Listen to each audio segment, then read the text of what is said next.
I keep thinking you'll come on back to me.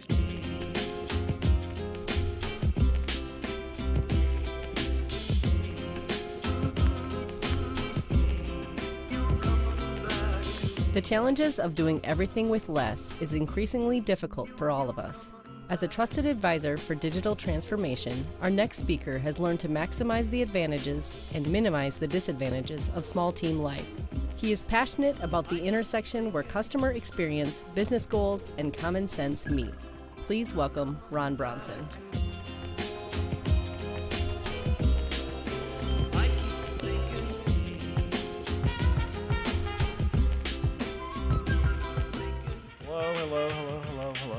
Hello.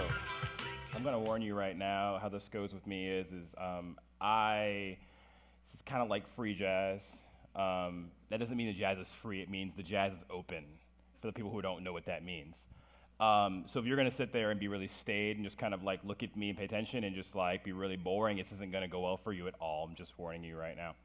My name is Ron Bronson. I am a strategist who spent the past decade working on this thing doesn't work.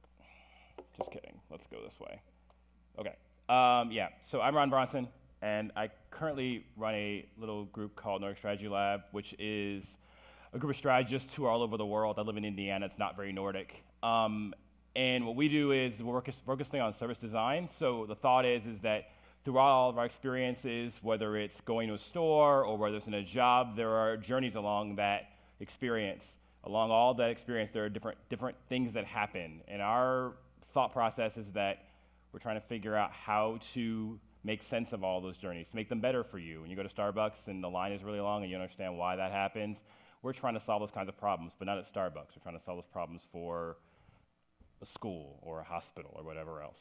For the past 10 years, or longer than that really, spent working as digital strategists, often as an individual, the only person responsible for the website, organizations, mostly in universities all over the country.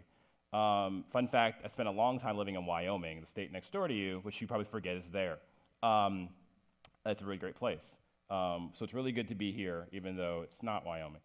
And so, at any rate, I have a lot of understanding for a lot of the challenges of managing web presences in places that are not super populated or where the challenges are different because you don't have as many people or as many folks who understand how to do these things. So when I was to speak here, I was really excited about it. My specialty is all over the place. And so at any rate, that's that.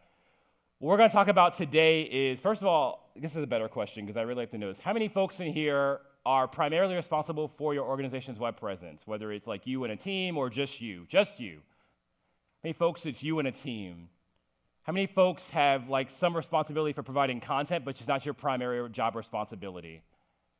Okay, so it's a mix of everything in here. That's good. Okay, so I've been all over the map on this, although not as a content provider. I've always been on the web-facing side of this. There are a lot of challenges in trying to figure out how you deal with all those tasks. And so what we're going to talk today about is I'm going to go through a scenario with an individual that I hope is an amalgamation of a lot of your experiences. There'll be chances for you to shout things out randomly. If you don't do that, there'll be a test. It's a joke. You guys are really killing me right now.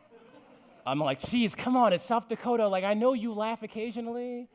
Like, I've been here. I've been to Rapid City. Like, don't act like, come on. So, I didn't go to Deadwood. I just drove through.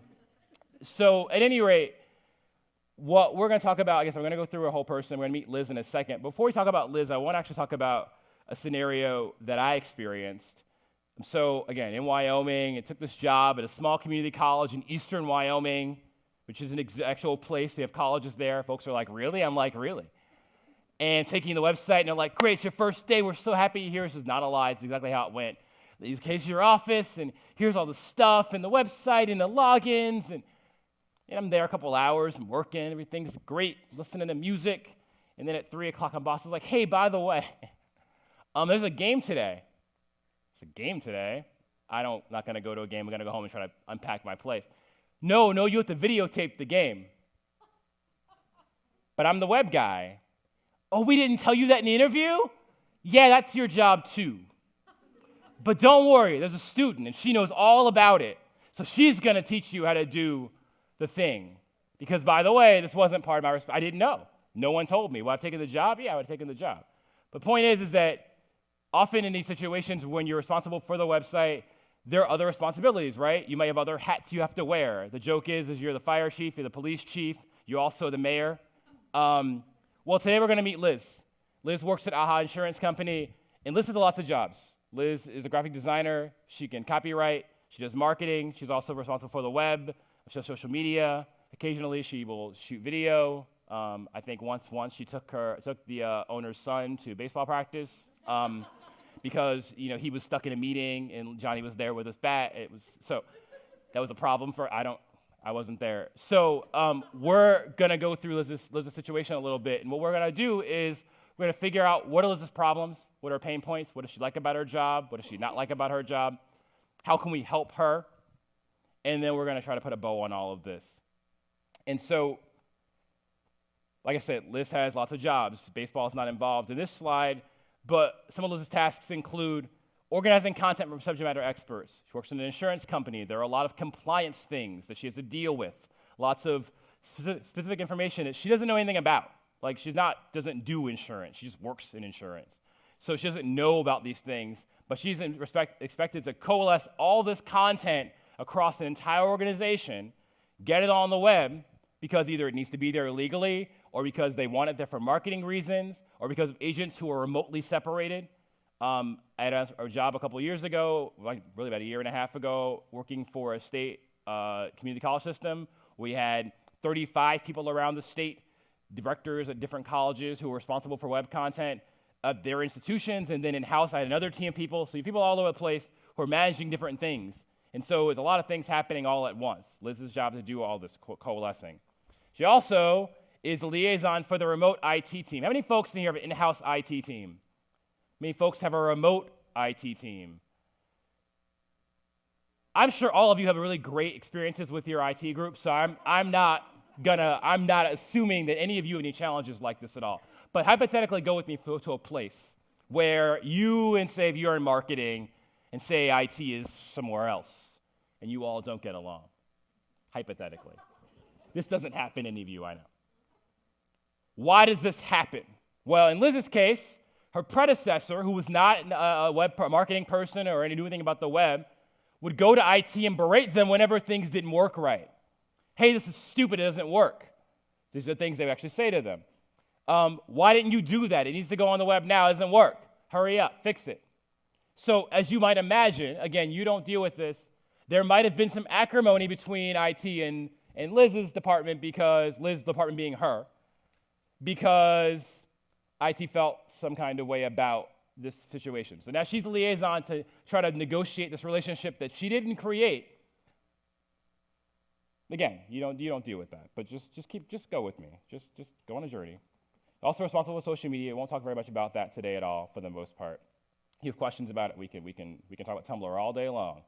It's a whole talk I can do. I've done it, but we won't do that today. And also reporting to her boss, the director of operations, who also does baseball practice occasionally, and who has no idea anything about the web at all. She just knows things need to be there, and it's very important. And Twitter's great. She likes Twitter to follow TV shows that she watches. And so, what does Liz like about her job? Well, she likes the independence. Being an army of one, being a solo, being somebody who's on a small web team, you like the independence of being able to push decisions. I can tell you, going from being someone in that small office who shot video, I got good at it, by the way. I had a really good team of students, but occasionally every day as I'm there watching, junior college basketball, woo! Yes. But I got, volleyball, I was there for it. But it's nice to be able to know that you don't have to go through 85 steps to publish something. If I want to get it done, maybe I have one person to run through. But more often than not, it's my call. And if you're starting off early in your career and that's your responsibility, let me tell you, it doesn't get any better. I guarantee you that someday you'll be like, I just can't wait till I'm in charge, and then I will have the world is my oyster. No, the world is not your oyster. It's not better necessarily. You will not have the joys of being able to those fewer steps to publishing things or to being able to, again, make it your call. Because the things you learn in that situation, the judgment calls you get to make, the ability to decide things, and the ability to screw up and be like, well, that wasn't right. Guess I'll learn for next time. is invaluable. Because again, when you're in other roles, you won't get that beauty. Liz likes the agility of being able to be adaptable, being able to say, okay, well, right now I'm shooting video. This afternoon I'm going to go take pictures around campus, and I'm going to put them on Facebook. And then I'm going to write some tweets. And then I'm going to write some content. Then I'm going to edit some content. Then I'm going to run 4 meetings. Now, she's tired, of course, and underworked, overworked and underpaid. But she likes the ability to have the variety of all these different tasks. There's beauty in that. There's joy in that. Here's what she doesn't like so much. Not enough time in the day. How do you fit, 50 hours or something in a week, right? How do you navigate? People ask me this a lot. How do you manage Sonoma Talk? How do you manage a schedule where you are running 4 meetings, also editing content, also trying? How do you do all the things? Well, you don't. We'll get to that. Lack of buy-in. One of the challenges of not having, even when you have a title, you might think, some of you're like, well, if I only had the title, then it would all be better. Because you think you could make calls then and tell people to do things and throw your weight around. Fun fact, that doesn't actually work. I've tried it. Director title or not, VP title or not. Folks may still just tell you no and smile at you while they do it. Or think there's something wrong with you because who do you think you are? Or they don't like your age or your gender or whatever. These are all real things. You're not imagining this happening. But you still have to negotiate and navigate through that process. You've still got to figure out, how do I overcome these challenges? Hopefully we'll figure that out today. And Liz doesn't like having to always wear lots of hats. For one, if you've worn more than one hat, it's very hard to do. This really great giant hat that I have that's got a great brim. My friends call it my Amish hat. But if you were wearing other hats, joke aside, how do you negotiate being the videographer, social media director, editor, manager, web content person? How do you do it? Shout out random things. Never sleep. You don't sleep. Coffee. Stimulants. Bourbon. Clearly you've been to Kentucky. So there are other ways that we do that. Well, by organizing, prioritizing. It's much easier now than it was 10 years ago, right? Folks that have been in business a while, right? 15 years ago, it's a lot harder to negotiate, navigate all the things because you had to do a lot of things manually. You couldn't go to the cloud. Sitting backstage waiting, Jonathan, I'm like, I have to follow Jonathan. Someone had to do it, right? And we pull a lot, so they're like, whoops, sucks for you. Thanks, guys. Thanks. Welcome to South Dakota. But while I'm backstage and I'm waiting for him to finish, I'm looking at my slides on my phone that are right here, on my phone, on the Google Slides app, and I'm just going through. I didn't make any tweaks or anything. You get the same thing there. Fun fact, while we're talking via the hashtag, I have tweets going out. I'm not tweeting mentally. I haven't figured that out yet. But there are tweets that are going out. They don't have that many, but there's a book list, a link to the slides, and some other things. But anyway, think of how beautiful it is to be able to walk around and be able to keep yourself organized and be able to do that. You couldn't do that a couple years ago. So that's a way to negotiate wearing all the hats. Liz does like that, but hates that she has to do. In an ideal world, she'd have some extra help. So that's all great and dandy, but what are her real pain points? How do we in the organization, how do we understand what she needs us to do to help make things a little bit better? Well, we need to know our challenges. And so when we talk about our IT example, going back to our old IT example, part of the challenge of that consternation, that pain, how many folks, don't incriminate yourself, you don't have to raise your hand, how many folks in here have that person in your organization who makes your job related to the web more difficult? No one in here has that problem. I'm sure it's South Dakota. You're all really nice. Everybody's great. But for the sake of argument, right, there's that person or those people or that department. Well, understanding their challenges and why maybe it's not all just maliciousness, right? It's not all that you didn't bring macaroni salad to the last potluck. It's actually something more broad. One of you had that problem too. I'm gluten-free, so I couldn't. But that being said, we need to understand our challenges to understand how we can make things better. And so Liz's challenges are having the confidence and authority to delegate tasks. I mentioned this before about the title and not being able to do anything. So in her role, in this case, if she needs to go to a department, which we'll get to the departments later, and find out, well, if you need content from a person, or I need to come to you and say, can you put this online? Well, sure, I'll do it, and then you don't do it. Well, I can go back to you and ask you again, or send you an email. Hi, just want to check in. Hey, did you get my email last? 2 weeks later, I was just wondering, or you CC, the CC of the CC. But at the end of the day, this is her job, relies on other people doing their part. But your boss may not care about that. She's just like, well, it's not getting done, so you fail. That's a challenge for Liz. Motivating subject matter experts to provide content. If you are in a nursing program, for instance, and I need content from you, I do not actually have. You have the Heimlich, I can help you there. CPR, I used to be certified. Beyond that, I cannot help you with providing that specific content. You need the people who are providing that content to do that. Well, how do you motivate them to do that if you don't? It's a challenge for her. Relaying freight bridges, we talked about this already. I won't belabor that. And being seen as knowledgeable. I feel like this might resonate. It may not work with me.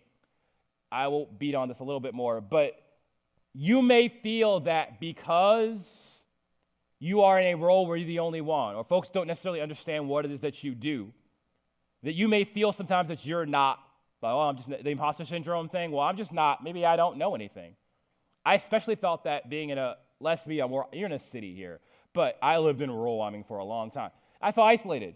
So I don't always feel like I knew. Am I good enough for here? Am I good enough for South Dakota? Am I good enough for Wyoming? Or do I know my stuff? I'm here to tell you today that your work translates. You can go anywhere and do what you're doing now, any place that you're doing it. I promise you this. You'll have to settle in. There are more coffee shops maybe. But ultimately, it will translate. But that's a challenge when you're in a situation anywhere to feel like, do I really know what I'm doing? Am I really good enough? When folks around you can't confirm that. When they can't tell you, oh, they're so smart. Oh, you're so great. Or they think you're smart, but they don't really know why. They don't really understand what it is you're doing. They think it's web magic. It's an actual thing. People say, oh, you just use your web magic. If I had web magic, would I be here? Come on. If I was Harry Potter, come on. I'd be on the Quidditch tour. So how do we help Liz?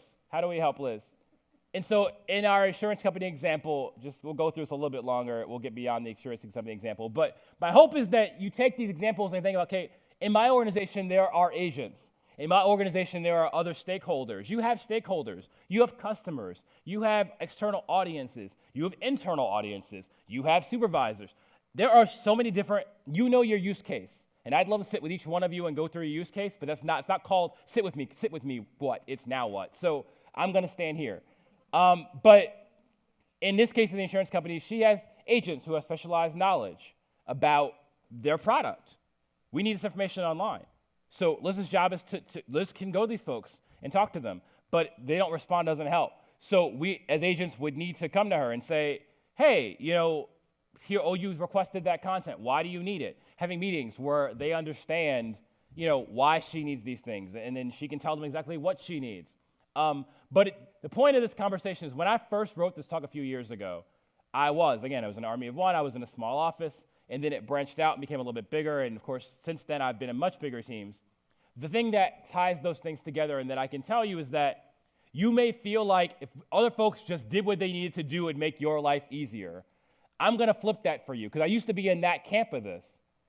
The thing is the onus is on us to make folks understand what we need from them.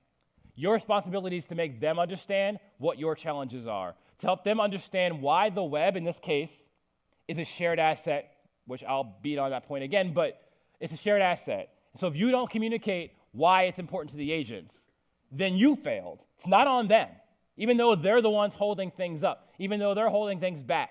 It's on us to figure out how to communicate to them, this is important, and here's why. And if you don't have that, when you reach your breaking point, that's where you call in reinforcements, whether it's your supervisor or whoever else, and say, hey, I need some backup here, and here's why I need the backup. But you can do that because you understand your skills. You understand your tasks and your responsibilities. You wear all those hats. So you already know the way to do it because you've been doing it already. And you break some eggs to do it if you have to. But now you need to communicate that to a wider audience. And that's what Liz needs to do in this case with her agents. The last thing is really important. Your customers and the way I know we all do user testing. Woo, user testing, woo. But I will tell you that one of the great sort of underrated things that we don't talk about in the context of user testing are the experiences of people who are not web savvy and what their interactions are with second parties to your website. So for instance, you are at a hospital, hearing what nurses say about what people say they couldn't find on the website. I looked for the hours and I couldn't find the directions. That's a real thing. Now, maybe one person, but when you hear that consistently, it's a problem. I worked in higher ed, and briefly I spent a semester working in admissions in New York City, strangely, and I survived it. Like thousands of kids coming up to you at once. It's crazy. But one of the funny things about, as a web guy, now I'd been in web for years, I did it for a book, but when I did that, so many of the folks that would come up to us were not asking about the school. They just say, hey, I went to the site and I couldn't find this. I want to come here, but I couldn't find that. And it weren't things that you would expect, like apply here, or no. It was like, I was looking for photos of the weight room, or I'm looking, things you would never think about, things you would never find, and you could do a UX text for ages and never find out these things. All this to say, trust your folks, ask them questions. Hey, what do folks tell you on the road? Or if you're working in a customer-facing place, what do folks say to you about, sales place? What do folks say about, do they ever mention a website? Because that's really great data that we just don't mine for enough, because we have enough to do. We're too busy wearing all the hats. So again, in Liz's example, the compliance department has very specific information that's very boring that has to go to the website. Anybody has boring content that needs to go to the web, right?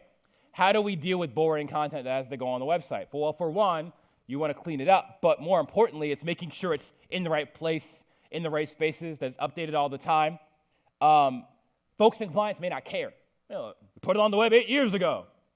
I put it there. I put that on the website. Yeah, George, it's 10 years old. Well, I put it there. Yeah, we've updated that policy. Well, here's the paper. Anybody get handed paper to put online? Use your web magic and put it on the internet. It's like, my web magic's my fingers. Hey, look at you. What? You can't just scan it? No, I just can't scan it. Sorry. I got really angry about that. Oh, gosh. Apologies. So one of the ways that Liz deals with this is to have monthly meetings with these folks. She brings donuts, not macaroni salad, and says, hey, guys, the website, we're updating things. Here's what we're doing. Here's how we're doing it, to keep people informed. And that's helped in their situation. The corollary to accountability is forgiveness. Things go wrong all the time in relationships. This is not to say that failure is accepted, rather that it's acknowledged and understood. This is from a book called Open Leadership, which is in your book list that I tweeted out to you. It's like 80 books in that book list. You're going to be busy for months. The reason I put this slide here is because often in professional situations, I know we've all done this, none of us are immune to it. There is a feeling sometimes that relationships are static. You and IT never get along. So forever and ever, you are like, it's like the Romeo and Juliet, the families in that show, or that you don't ever get along. And therefore, it's always that way. Now, in personal relationships all the time, and our friends, we find ways to mend fences. But at work, it can be very difficult to do that sometimes. Big organization, small organization, it doesn't matter. Unfortunately, that impacts the ROI of the work that we're doing. And so it's very important for us, especially as web folks, to really be as Switzerland as we can be about being friendly with everyone and finding ways to make relationships with everybody. You don't really like them. They just have to think. Let's be real. I'm not saying go to lunch with them. Keep it real. You have to find a way to bridge those gaps. But it's important to do that because at the end of the day, you're going to need them. And you're going to need that relationship. So I felt like this is important. This is one of those things you put on your phone and save for a day you're having a bad day. The bottom line is this, friends. Understanding the website, it's an all-hands-on-deck thing. I don't care if you're the only web person. Your job when you leave here, whether you've done this already or you've not done it, is to communicate that the website is a shared resource. I loved saying it. I didn't put it in this slide. But the web is infrastructure. We spend money on rocks. We spend money on grass. We spend money on fluffing up things in the hallways. But we don't think about the web as a thing that is an extension of our business. And today, in this world, at this time, there are folks who will never step foot physically in your organization, but they might be your customer. Here's where they're coming to you. And so if you can impress upon people It's your job to impress upon people in your organization that if we don't mine the website, if we don't constantly water and care and feed, clearly I'm having issues with this. If we don't do that, we're losing out on business. We're losing out on potential great folks who will come work with us, but won't because they can't find what they're looking for, or the content was old, or we didn't value it enough. Because unfortunately, or fortunately, depending on your view, today, that's how folks judge us. Not by the design so much. That matters, but not the pretty. What they care about is finding what they're looking for when they're looking for it. And so that requires everyone to be a stakeholder. It requires everyone to be involved. I'm not done yet. The more people involved in a given task, the more potential agreements need to be negotiated to do anything, and the greater the transaction cost. Fantastic book by Clay Shirky called Here Comes Everybody. Talking about groups and bringing things together. How many of us love meetings? Anybody here love meetings? Anyone love meetings? Man, I thought, guess what, love meetings. How many folks in here go to at least one meeting a week? 5 meetings a week. 10 meetings a week. As folks who are working everybody raised their hand about some responsibility with the web. Those meetings, those interactions become they become bigger, but they're also taxing to you because you're wearing other hats. You have other tasks and other responsibilities. So every meeting you're in, right, is time you're not spending doing your actual job, probably, right? So how do we figure that out? Well, the meetings are inescapable most of the time because you have to do these things. You have to have these relationships. But hopefully through the education and through the work and through the ways you communicate, you can cut down maybe on the meetings or the length of the meetings, or the content of the meetings are more direct so that you have fewer of them, or it's more pop-ins like, hey, about a thing rather than these sort of long, drawn-out things. But feel like it was also an important quote. So all this is lovely and great and fantastic, and we're reaching near the end of this, but how do we make, it's the break after me, so it's like, okay, woo, break. How do we make the web everybody's job? How do we, that's all great and dandy, but how do we do that? Well, it's truly important to communicate often. I can't stress enough how important it is for you to communicate. This goes back to the thing I mentioned earlier about being seen as an expert. You may be in your organization for a year, 2 years, 5 years, whatever it is. At a certain point, things get stale, and folks don't necessarily think that, they get used to you. They know, we know John, we know Dave, it's just Dave. Dave does what Dave does. Dave's the web guy, or whatever Dave is. I don't know what he does over there, web magic. By communicating what you do and not being self-deprecating about that. I'll tell you a story about this a little bit. I used to early in my career, because I wanted to be relatable about the web, would really be open about, I don't know how to do that. Let's figure it out. Well, I don't know. Let's check it out. Because as you all know, the web's changed so much, so rapidly, all the time. So for us, change is just inevitable. It's what we do. We discuss things in different ways, come up with new artifacts, new tools. But for folks who work in other jobs, there's change, but it's a very different kind of change. And it's not invented on the fly by some folks in a working group on the internet, right? It's different. But by communicating in a direct way and not in a self-deprecating way, what you're able to do is you provide the knowledge that hey, I'm an expert. Because that's the thing. You are an expert. You are here right now getting more education. But it's very important for web folks. I don't feel like, in my own experience, in anecdotal, that we do a great job of communicating that what we do is a craft. You are no less an artisan than someone who builds tables. I like building tables, that's great, or whatever else. But at the end of the day, your work is the lifeblood of our commerce today in its own way. And so it's important for us to communicate that to people because, again, they think it's magic. It's on a phone. It's something I can pull up. How hard could it really be? Kids do it. How hard could it really be? You need to communicate that. Keeping leaders in the loop. It's at this point, we're fine at this point. I could really yell and you could hear me at this point, clearly. But keeping leaders in the loop. How many of you have bosses or supervisors who are not web savvy? That was a good laugh. I might just put this down and let you take the mic and let you talk about that. Because that's good. That's a good laugh. What are some of you don't need to incarnate yourself. Don't do it. I'm going to do it for you. What are some of the challenges of being a web person or a person with web responsibilities reporting to folks who may not have that responsibility? Maybe no one knows what you're talking about most of the time. Maybe nobody cares what you're talking about most of the time. They just want you to do it. Maybe they underestimate the time it takes to do things. Anybody, am I getting warm at all? Am I getting warm? Okay, good. But how do we fix that? You've got to keep leaders in the loop. Here are some of the ways you can do that. I didn't write this down. One of them, I'm going to give you a trick about slides when you do them, when you're me, and you kind of go all over the place, is I can spend hours just working on pictures. So I told actually a friend of mine was like, no pictures this year. So that's why there's not pictures anymore. I used to be really good about like, look at this great clip art. Look at this really great animated GIF. I stopped. Because I spent hours, days on the backgrounds. Yeah, I stopped. But that being said, keeping leaders in a loop involves several things. Not just talking to people. Not just emails. You need to write things down for people. Write briefs more. If your organization has a brief structure that doesn't work for you, tweak it, change it, invent your own way. Or say, hey, for the web it's a little bit different. Educate. Can we try it this way? Or just make your own things and say, hey, I know this is extra, but I wanted you to have this.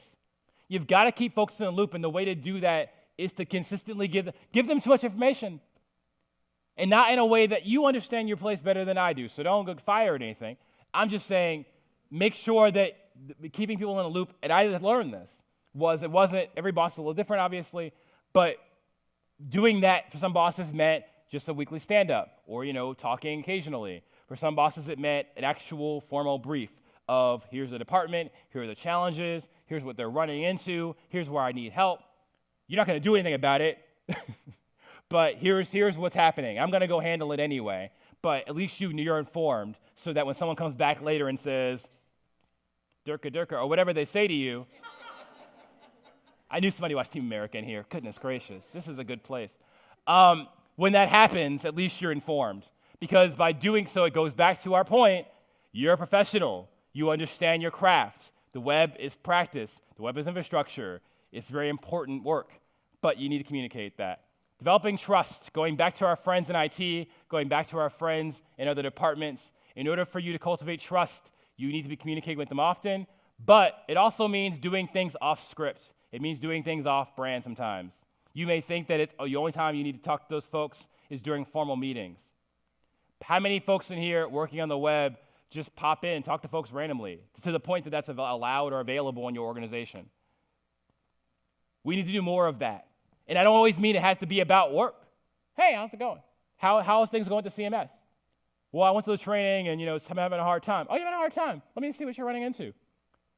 We have to do these things, but we don't always think about it. And again, I know you're busy. I know you have a lot of things going on. But these are the ways you cultivate those relationships. And I will tell you, the value added you get from doing those little things over a long period of time and the word of mouth.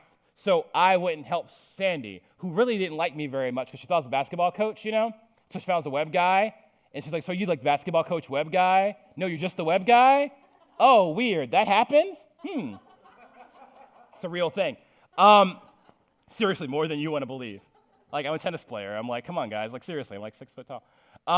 But they think it. So going and helping her with the site. And then she goes and runs and tells all her little, her girl gang, Mean Girls Part 65, literally, about how Ron, that guy downstairs who we thought was a basketball coach, pretty good web stuff, and he helped me. And then they called me and started getting spontaneous emails. Asking me, hey, can you take me for a test? Can you teach me how to do Y? Show me how to do Z. I know you're thinking, great, more work, just what I needed. Thanks a lot, Bronson. But again, going back to everything we discussed, because we're finishing up here, going back to everything we discussed, so much of this is about those relationships. And this all seems 101. Like I was writing this talk again, and I'm like, this all just seems so basic. But it's stuff we don't think about because we're doing so many things. And so it's just a pep talk of reiteration. The last thing, about gaining buy-in, what do we even mean by buy-in? For each one of you, that might mean a different thing. For you, that could just mean a raise, right? For you, that could mean I want 25 folks in this organization to all manage their own web presence or to do their own thing through the CMS that trained them. For you, buy-in could be something else. The first thing is identifying what that means. There's a slide that I used to have in here. I'm sorry it's not in here now. I got tweaking. I got a little crazy. But this is something I want you to write down, is that you need to set your goals.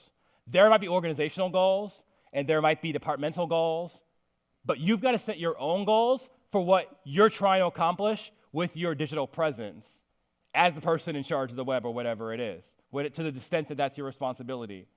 Because by understanding your own goals for what you want folks to be able to do, you know your users, you know your audience, you get those Google Analytics reports or Site Improve or whatever else you're using, you know how folks are coming and doing things. So you know what the goals are. And so in many situations for me, that's meant, I wanted to have more folks updating their own content. In some cases that meant, we had one person managing social media. I wanted to have a team of folks doing that. The reason that you set those goals because when you come back to your notes later, 2 months, a month, 6 weeks, a year, you've got benchmarks now, high-level benchmarks, not I want 100 users by this date. You can do that if you want to get granular. But by having those benchmarks and knowing what you want to accomplish, you're able to go back and say, did I do this? And if you didn't do it and it didn't work, now you're able to go back to the group and say, okay, well, how do I accomplish that? And figuring out what you need to do it, whether it's money, whether it's resources, whether it's, in my case, and going back to being an army of one, it was, I need extra student workers. So I said, hey, can I get extra student? Student, use as many students as you want. Oh, really? Yeah, really. Well, great. And all of a sudden now I've got an army of people helping me with little things, but that freed up a lot of time for me. For you, that could be something else. Maybe it's an intern. Maybe it's, teaching someone in a different department who's interested in the website. It wants to learn more. But that person could have been a 24-year-old recent grad who did HTML in college and high school. So that actually is really useful to you. So all of a sudden now, Sandra or, Shadrin or whatever her name is helping you figure out how to, help manage your workload. Because going back to our thing about being in charge of the website, I'm going to go back and push a button. It's going to be real graceful, though. But the point is having that help and having that responsibilities will help you get buy-in. And so this is it. You got to maintain a posture of confidence. I know you think you're doing all the things, and you don't necessarily feel like all the time that you're always getting it right, that you're always nailing it. You're doing all the things. There's so many things happening. I don't even know where to start. I'm going to leave this as a really great conference. Woo, inspiration. Woo, and you're going to go back tomorrow morning and be like, what? Where do I start? What do I do? How do I manage all the things? You're going to get all the emails, all the calls. You're going to start doing the things I told you to do, like talking to that one person you really don't like very much and finding out, hey, I really need you to give me that content. How was your day? Ugh, that Bronson guy. I'm trying to turn a new leaf. But when you walk away, understand that you really do know what you're doing. And the way that you project that, especially, like I said, again, given the varieties, given our audience, your women, people challenging, you don't know what you're doing. You do. But you have to project that, and not just in a way that's, but also through your work, through your emails, demonstrate every single day in one way. This is the last thing. It's not a slide for this. It's homework. If I put all the slides, then why do you need me? Seriously, you can't put all this in a slide. The last thing I was going to say, I lost my train of thought. The last thing I was going to say is, because I'm like, that's really good. I didn't even put that in my notes. I'm like, that wasn't scripted. But no, seriously, the last thing is making sure that every single day, that's it, every single day, the only thing you need to do, if you do nothing else, and you'll do other things or you'll get fired, the last thing you need to do is make sure that you every day communicate your smarts in a way that you know you did it. It's kind of like word of the day. You learn a new word and you try to use it in a sentence with your obnoxious friends who are like, oh God, word of the day again. Well, I don't know, it's a tautology. Do that with your smarts. Do that with your craft. Do that with your work every single day. Find a way to weave it into a conversation. A new thing you learned. You read a book, you figure this thing out. Find a way to weave it in. They're not going to know. They're not going to care. I had a developer supervise a couple years ago, and whenever he built these really cool things, and I mean, I know development, but not like that. And he come and show, Ron, come here. Okay, I come over. Look at this thing I built. He'd show me that, like, not just the UI. No, he'd go in the back. So see, look at what I did in this code. And I'm following him for about 13 minutes, and then I'm lost, right? And I'm like, "Son, that looks really great. Isn't it great?" Folks just want a cheerleader sometimes. Be your own cheerleader. Or if you need one, talk to your neighbor, and you live in the same town, or text each other or tweet or something. That's it. That's what I got. Hopefully you have questions or pain points or something. I don't know if this is allowed, but it's 8 minutes, so I'm going to use them. Some of you have challenges of things. What's a challenge that you have? A challenge? No challenges? None? Okay. Well, God bless you. I'm going to be somewhere else. I'll be here. But my hope is that, I'm going to end this, but my hope is that you've gotten something out of this. And again, you all have challenges. I know you do. You just don't want to be called out. And I get it. This is a weird way to do that. But find me later, because you have pain points and challenges. And the reason I want to know them is not just because I want to solve them. I can. But also because it's data. It's data. It's going and finding out what your challenges are. So thank you for being attentive and for having me here.